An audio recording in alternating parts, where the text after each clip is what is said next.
When you're doing a project, inevitably you run into a situation where you've got two pieces of weather stripping that meet and you want to cut them at a 45 and miter the corners so they look like this. Well, I've got 5 tips to help you do that. Tip number 1 is using a 90-degree edge and making a mark on your rubber to guide your cuts. Tip number 2 is whenever you go to cut, use a razor or mitering scissors, and these will help you get the cleanest cuts possible for a nice corner. Tip number 3, if you don't have to cut all the way through, then don't.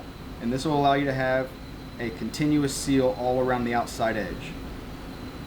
Tip number 4, when you go to glue it together, use Loctite 495. It's made for rubber to rubber and gives a really nice seam. Tip number 5, when you're using a glass gasket, use a template or piece of wood to guide the rubber whenever you glue your edge. And a little bonus tip, always get a little bit extra so you can practice before you put it on your project.